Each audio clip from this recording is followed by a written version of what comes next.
All right, everyone, welcome to week 3 in SCI 150 Earth and Space Science. All right, so Unit 1 is over after this evening. Make sure you take your exam, or your Unit 1 exam. We're on to Unit 2. And the topics here are plate tectonics, earthquakes, and volcanoes. Some of the coolest stuff. I don't know. It's all cool to me, but I mean, volcanoes and earthquakes, some of the most sort of charismatic geological features and processes.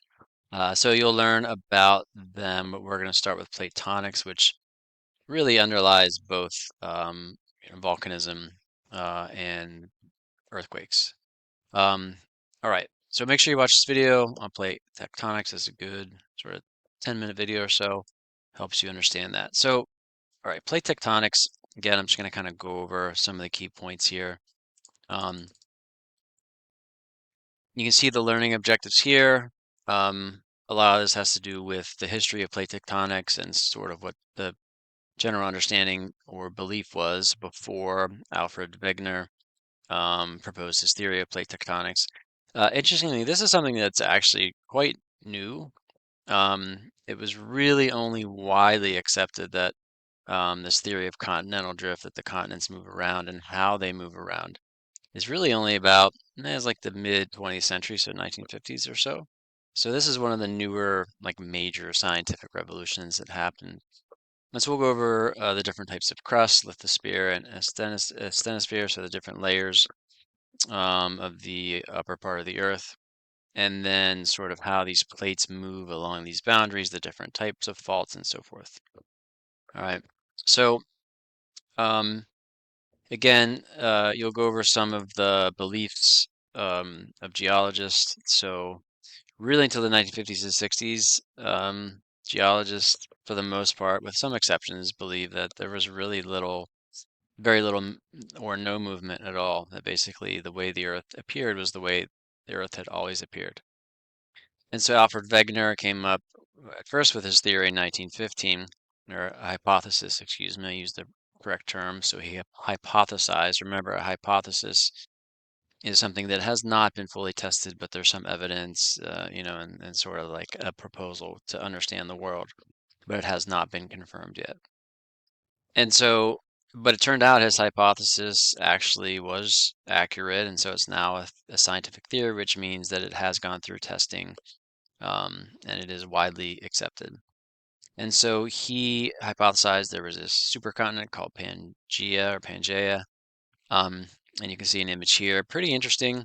Um, how, for example, most of North America was near the equator, right? So that's why we have a lot of coal deposits both on the East Coast and the West Coast, because that forms in a swampy environment.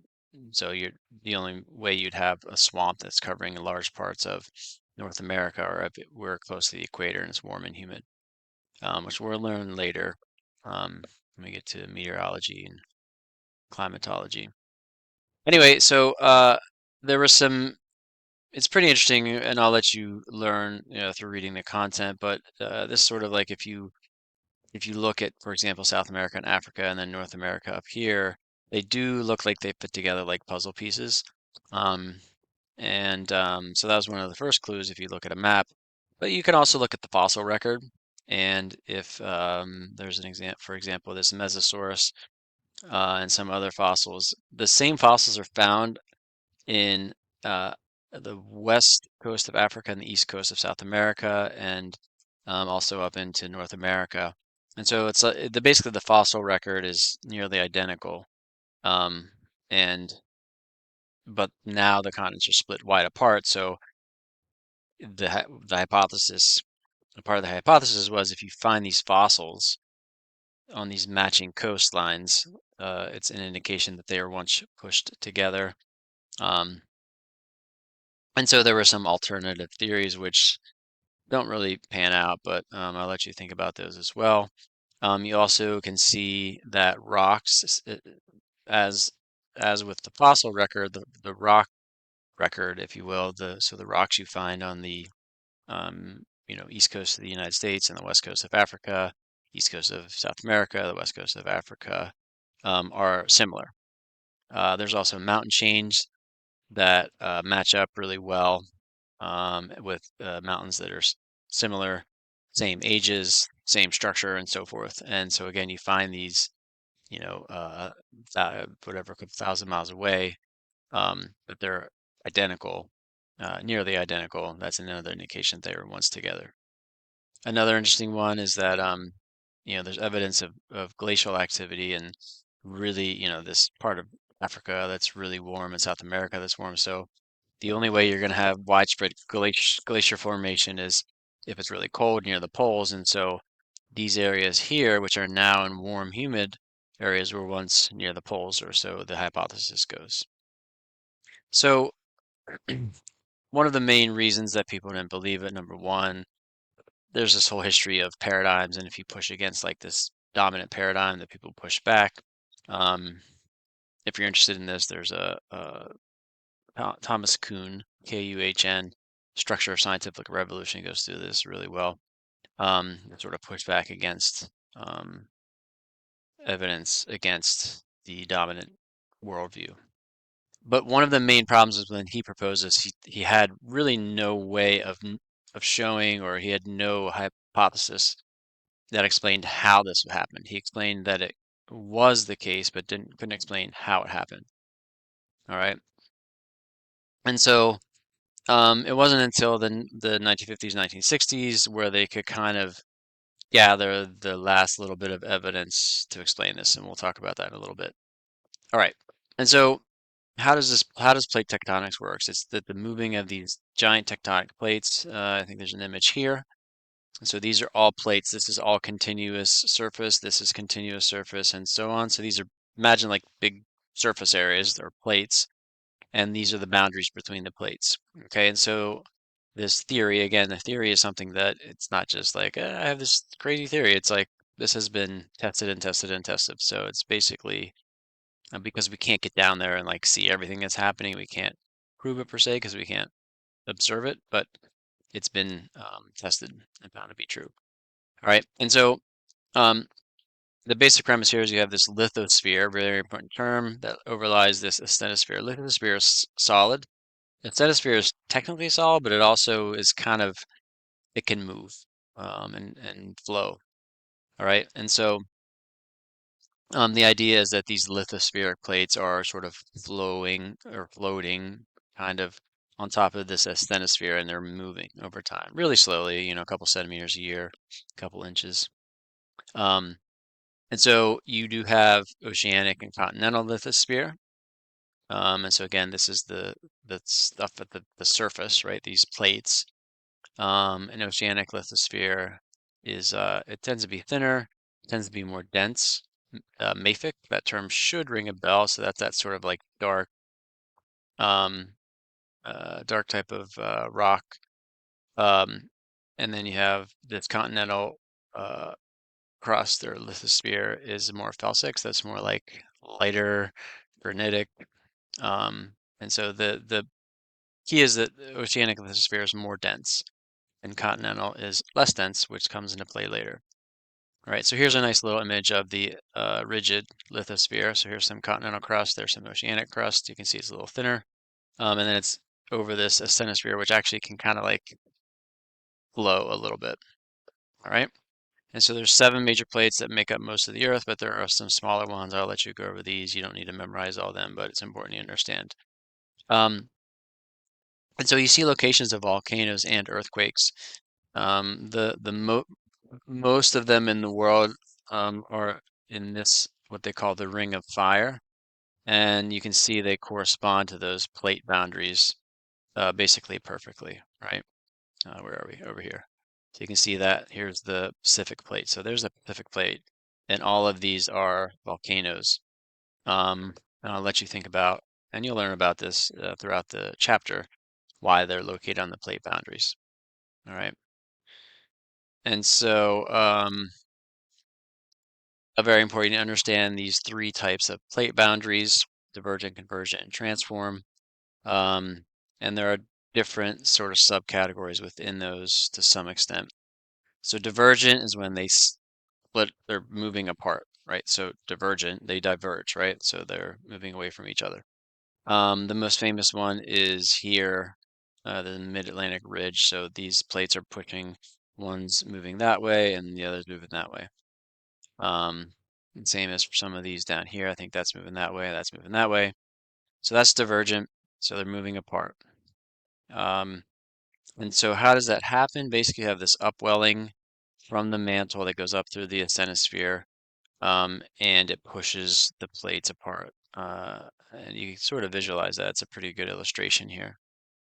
Um, Almost all of these happen under the ocean. They're called mid-ocean ridges.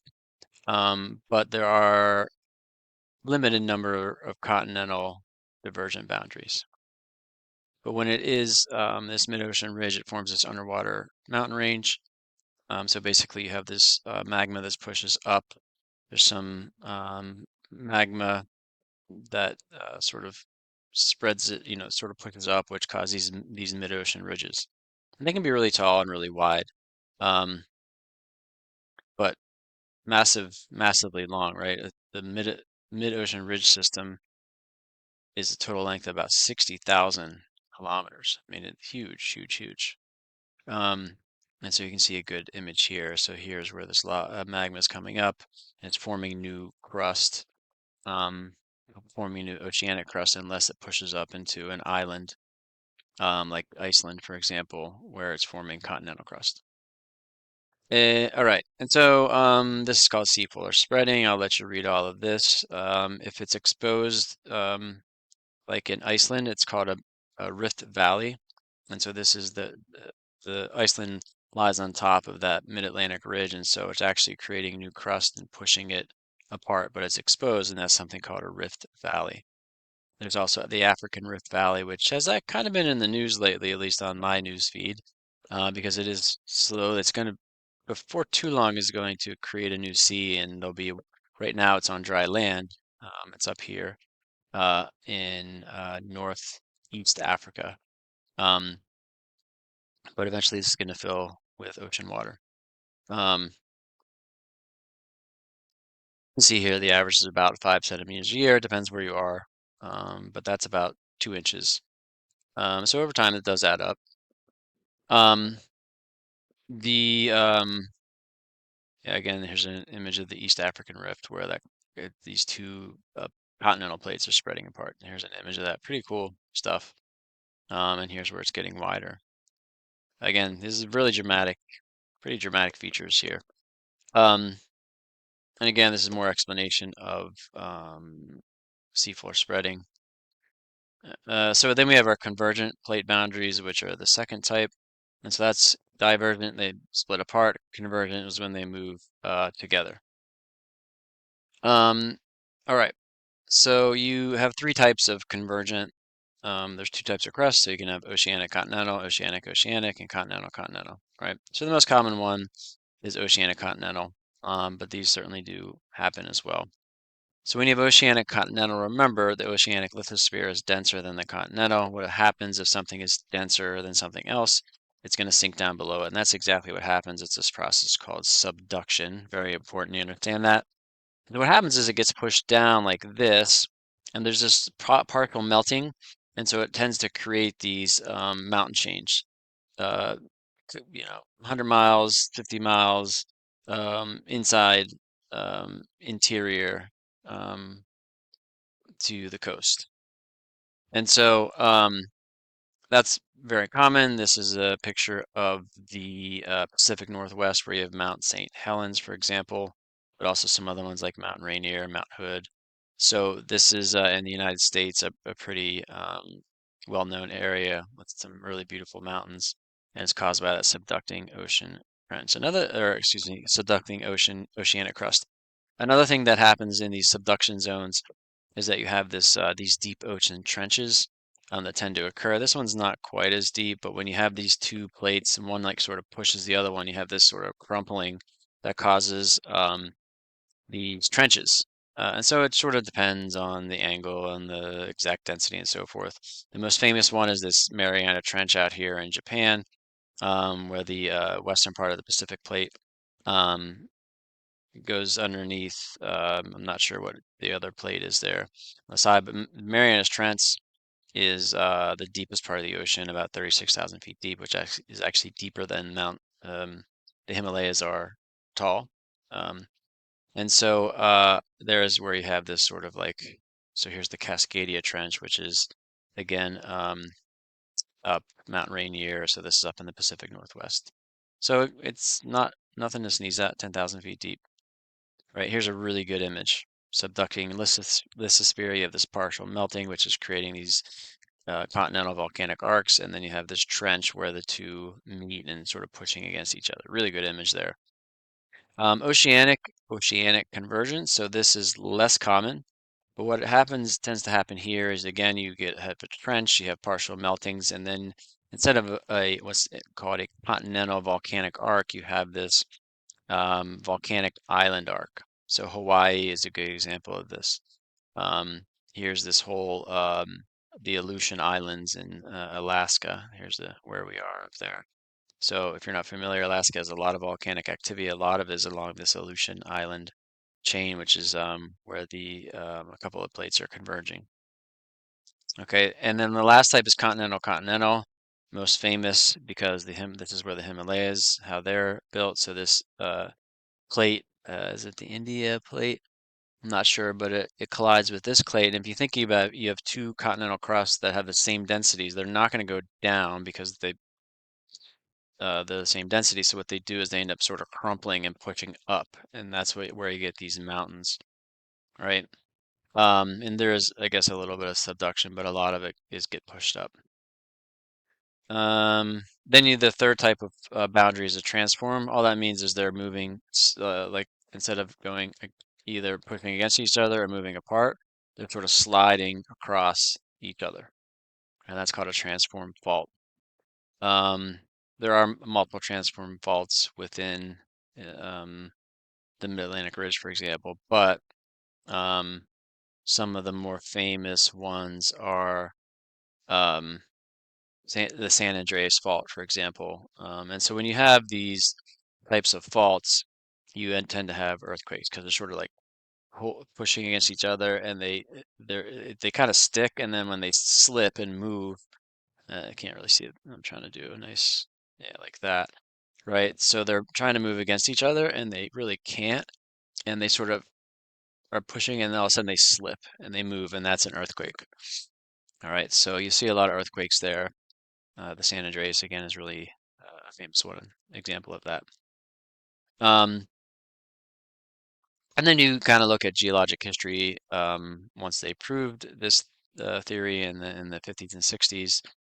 You can look up Pangaea, and you can see that all these plates had fit together, and they started to split apart. So this is where the Mid-Atlantic Ridge is right here, and this was the plates. The plate movement changes over time. So if you look at geologic history, which we will later, if you look over hundreds of millions or billions of years, the sort of the plates kind of move together, then they move apart. There's different supercontinents. Pangaea is what's called a supercontinent because it's like sort of all the continents pushed together. But there are other ones. What's the other big one? Gondwana. Um, Rodinia, I think was another one, which was older. Anyway, this is where that Mid-Atlantic Ridge formed, and it started pushing one plate that way and the other plate that way. And so this is actually the Proto-Atlantic Ocean. So where the Atlantic Ocean, this is what it started as. It was actually non-existent, and then these plates slowly pushed apart. There you go. So there's the starting to form the Atlantic Ocean and on, right? So that's 90 million, 50 million years ago. So pretty interesting. And if you Google, there's some pretty interesting animations of this that show you the plate's movement over time. So, one of the things that helped prove this or convert this from hypothesis to a theory was deep sea drilling. And so there's a couple of pieces of evidence. Number one, the sediments get thicker as you move away from the ridge. Why are they thicker? Because it's older, right? So this is the new crust, and this is the older crust because that was once here and it spread out. And so that crust has had time to accumulate sediments. They also noticed that this sediment age increases the further you get away from the ridge. So again, this is the newest crust being formed. The sediments are young, and as it goes out, it carries the sediments over, and then they're older sediments. And so the older seafloor is also as you move away. And so the oldest seafloor is about 180 million years. It's limited because it eventually subduct under continental crust or another piece of ocean or oceanic crust. Um, there's some hot spots. There's another really interesting thing, well, interesting to some, paleomagnetism. So the pole actually, the North and South Pole, they actually flip every once in a while. And so what that does is it reverses the magnetic field. And you can actually trace the magnetic field and these layers of rocks. There's certain rocks that capture the magnetic field. I think magnetite is the one of the common ones. And so that captures the polarity of the magnetic field, of the Earth's magnetic field. And so that actually shifts over time. And the only way that's happening, so it's like these older crusts have one magnetic field, and then younger crust has a different magnetic field, and then on and on. And so the fact that that the magnetic field varies in these rock layers indicates that they were deposited at different times. Um, and let's see, I think this is the last thing, is what's driving all of this. This is the part that's hard to completely prove, but it's basically the convection of the mantle that's sort of causing this to happen. Um, and you have these phenomena, one called slab pull, another called ridge push. So basically you have this, you can see this is the motion of the um, of heat through the asthenosphere, and then here's the mantle where it's actually magma.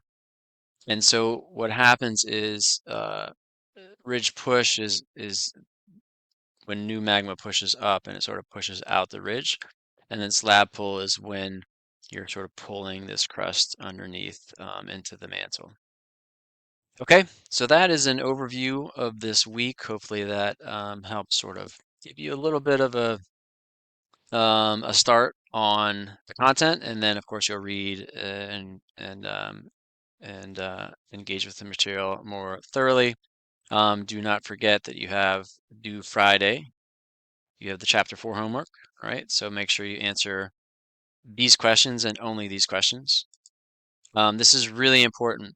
Remember in the introduction that I mentioned that some of the homeworks you must put the page number where that content is found. Uh, and so this is one of those homeworks. So make sure you do that. You will not get credit if you not include the page number or numbers or the slide number. All right. And so it's the same thing. Write down your answers and so forth. Uh, I'll put a separate video. Give you some reminders about that. But there's also a lab due. This is not a presentation. This is there's this PDF document, and you're gonna investigate mountain ranges across the world. All right. Okay, well, that takes care of the introduction to plate tectonics. I hope that helped. I hope you enjoy this. I think it's really, really interesting and amazing and explains so many cool things. There's some really interesting processes going on here. But if you have any questions, shoot me an email, put it in the chat, and of course, I'm happy to help. So I hope everyone is safe and warm out there during the snowstorm, and you have a great week.